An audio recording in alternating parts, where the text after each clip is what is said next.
Okay, everybody, this is a video to help you study for the exam that we're going to be having. This is actually weeks 1 through 3. So it's going to cover elite theory, kind of the things that were used to build the Constitution, direct democracy, federalism, and a little bit of the 1900s. So know what elite theory is and how elite theory kind of focuses on those few with power, their values, their behaviors, their demographics, and know that they kind of have to make sure that the masses are taken care of just enough that they don't revolt. And the masses are usually, passive, apathetic, and ill-informed, and that's one way the elite stay in power. Be able to tell me what pluralism is, and the concept of pluralism is where you know different groups get together and compromise and bargain for public policy issues. Know who was able to vote during colonial times? It was white men with property. Women were kept out, slaves were kept out, and these people were just trying to concentrate power in the hands of a few. A few that was, kind of creating an oligarchical type system. Be able to define the three types of colonies prior to the revolution: a charter colony, which was a basis of kind of a framework for the U.S. Constitution, a royal colony, and a proprietary colony. Royal colonies were chosen by the governors. The governors were chosen by the crown, and proprietary colonies, kind of self-explanatory there. Be able to define democracy, government by the people, for the people, simple as that. Don't worry about free soil, and absolution. We didn't go too in-depth in that. Know who Edmund Burke is and how he coined the term salutary neglect, which kind of meant before the revolution there was a lot of kind of a lax enforcement of laws regarding the action of the colonies, and after kind of the English crown realized that they had debts to pay after French and Indian War, they needed to, in a sense, kind of pay off that debt. So they started taxation, and that's what led to the revolution. Know what a social contract is. It's kind of a part of John Locke's belief system, where we give up rights, and in instances where we give up rights, government is responsible for protecting what Locke called our natural rights, such as life, liberty, and property. So we give up rights. In turn, the government comes in and protects our life, liberty, and property. Know what tyranny of the majority is. Came out of Federalist 51, and it kind of set up the system of checks and balances, which we'll talk about in a little bit. It was the fact that if there's a system with more majority rule, there needs to be protection for the minority. All right, so one way that we have protections for the minority here in the United States is through the court system, where the courts determine whether or not laws are constitutional. Know what Shays' Rebellion is, and how it was a debtor rebellion in Massachusetts in 1786, which scared the federal government and kind of also pushed them to realize that they needed to create a stronger document. Know kind of the American dilemma when we talk about the Declaration of Independence, on how it was seen that and it was said that all men are created equal when they were not. Know the problems with the Articles Confederation. They were weak, right? Weak state governors. The states had the ability to regulate and tax, so there's no real revenue generator, and there was no executive or judicial branch, so a lot of power was concentrated to the states. be able to define the New Jersey Plan, the Virginia Plan, and the Connecticut Compromise. These three plans set up representation. Both the New Jersey Plan and the Virginia Plan were rejected, and then there was a compromise called the Connecticut Compromise, or also the Great Compromise, which sets up how we have our system of government set up today for the purposes of representation. Know how the Constitution addressed slavery? There was a 3/5 compromise. There was a guarantee of the returning of escaped slaves, and then there was also no banning of the slave trade until after 1808. Just kind of know those. And remember, the Constitution was also put into place because it kind of was viewed as government was a threat to individual freedom. And we'll definitely see that when we see the Bill of Rights developed and how the Bill of Rights protects us from the government. Know what free soil and absolution is. They believe was free soil, free speech, free labor, free men. Kind of a lot of the crux of what our system of government is built off of.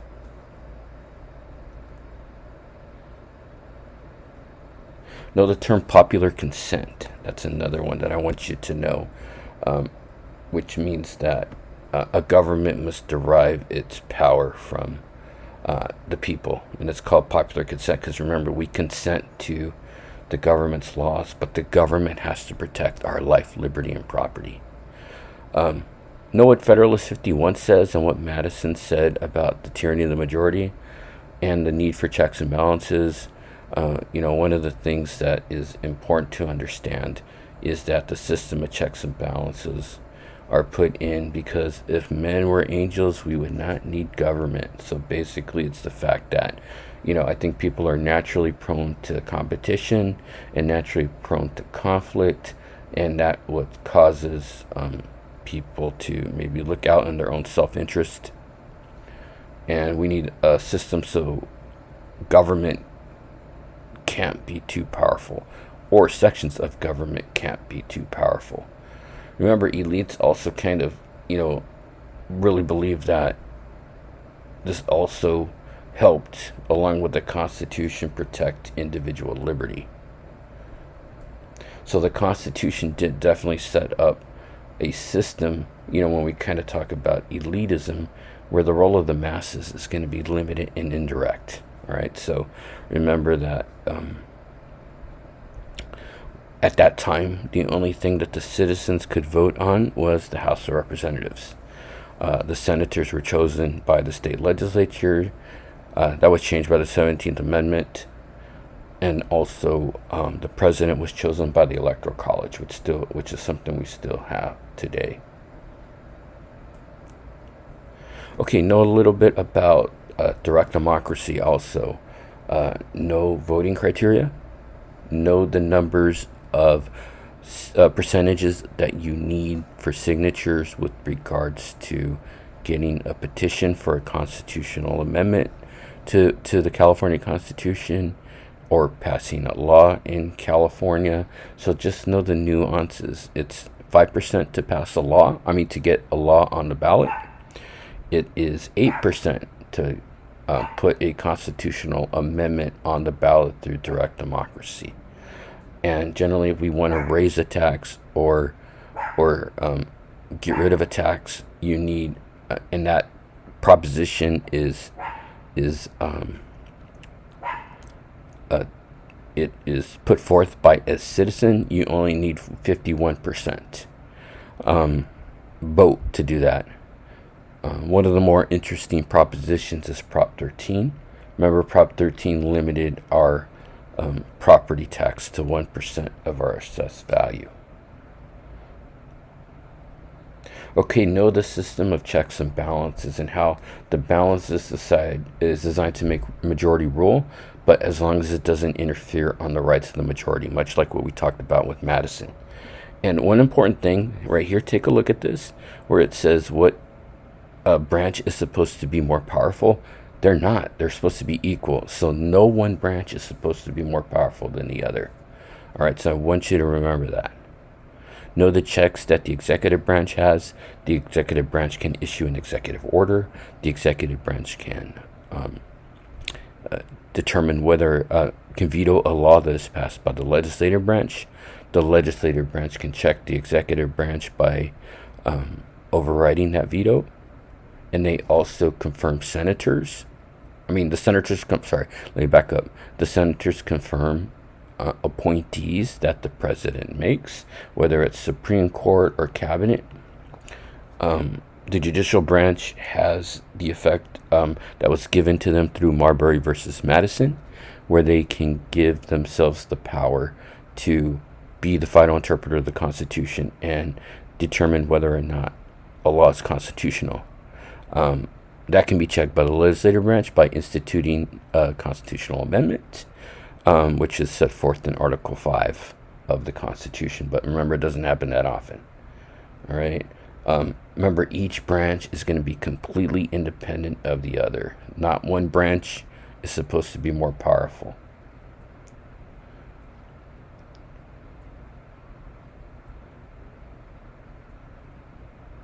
Okay, let's talk about federalism. So know what sub-elites are, right? These are generally elites within the state and local governments. Know that people generally trust state and local government more than the federal government. And a lot of that is due to these people are a little bit more accessible. Sometimes they don't deal with, especially at the local level, with a lot of civil rights aspects. And they're neighbors of ours, and we can talk to them pretty equally, right?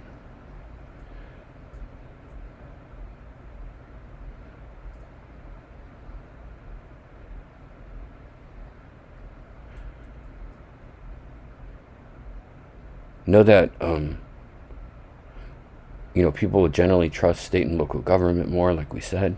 Know that there's about 86,000 types of government in the country. Most of them are going to be on the local level. Know some delegated powers of Congress. Delegated powers, those are powers that Congress has.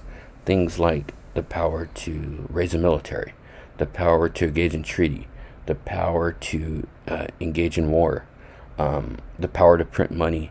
These are all powers that are specifically given to Congress by the Constitution. Sometimes there'll be concurrent powers, things like, taxing is a concurrent power. Well, the federal government can tax income, so can the state. Know what some state and special district and local duties are. Some of that might be like, maybe issuing a marriage certificate, or running the schools, or running the courts, public utilities, school boards. So just know some of those. Know what the 10th Amendment is. Basically, the 10th Amendment says that the government can the state governments can pass laws as long as it doesn't conflict or infringe on delegated powers that are given to Congress by the Constitution. So obviously a state can't print money. That is a delegated power or enumerated power to Congress. But one thing that the 10th Amendment allows is states can make laws as long as they don't conflict. So what we kind of use as an example is the cannabis law. Here in California, cannabis is legal for recreational purposes as well as medicinal purposes, but is still illegal at the federal level. So, kind of the reason that's so is the 10th Amendment allows for that. But remember, due to the Supremacy Clause, federal law outweighs state law, so it's very, very possible that the federal government can come into California and shut down all the dispensaries. Just remember that. Know the 14th Amendment. The 14th Amendment kind of ensures that states will make sure that our rights are equally enforced. We're all equal under the law. Note the necessary and proper clauses and what we kind of used in that example in Comstock, where the necessary and proper clause can be used as a way to kind of justify a broad law that can be tied to one of the delegated powers that the Constitution gives Congress. Remember, Comstock was to be released from prison. He wasn't rehabilitated. There was a law passed saying that if a person is still a danger to the community, they can be civilly committed. And it was justified by the use of the necessary and proper clause, because setting up criminal justice and ensuring the safety of the public is an enumerated power. Thus, the necessary and proper clause was able to be used. No examples of marble cake federalism or cooperative federalism. Know what dual federalism is, or layer cake federalism. Know a little bit examples of those and the time periods. Remember, dual federalism was from the inception of our country up to about 1901, where duties were really split among the federal government, the state government, and the local government. And marble cake federalism is kind of the type of federalism that was used from 1901 to about the 60s, where the government used different, shared duties like highways, freeways, education, criminal justice, and they both work together with money. Know what the Interstate Commerce Clause says, just very simple. No examples of new federalism. That's kind of the aspect where a lot of duties that were taken from the states after the New Deal in the 1940s or the 1930s to get us out of depression. A lot of those duties that were taken from the state and local governments and given to the federal government, a lot of those duties were given back. As presidents like Nixon and Reagan felt that state and local governments were better adept at knowing what they truly need as far as grants. Know the types of grants, block grants, categorical grants, and how those are used to kind of give money for programs like Head Start, Medi-Cal, monies to run school programs and stuff like that. Know what federal mandates are? Federal mandates are when a government tells not just public governments but also private businesses that they need to comply with some type of law. And it could also be called coercive federalism, where you're given a direction and you have to comply, or you can get money taken away from you, or you could be sued, or you could be fined. An example of this is the Americans with Disabilities Act. The Americans with Disability Act is a federal law that mandates both the federal government and state government and local government, and also private business comply with laws that make businesses more accessible for those with disabilities. And if you don't comply with this, you probably are going to be facing a fine from the government, and also you're going to be probably facing a lawsuit. And the federal government does not give money to help in order to maybe make a building more accessible. You have to do it on your own. So just kind of get some examples of that. The 1900s, know Bessemer's contribution to wealth. Turning iron into steel. We started seeing the build of skyscrapers and all that stuff. And also know the 17th Amendment, which kind of went away from the original plan, where the state legislatures voted for the senators. This constitutional amendment gave the people the power to elect their senators. Okay, so that's what I got. Go ahead and use this study guide. Have it ready when you take the exam, and it should help. Okay, thanks a lot.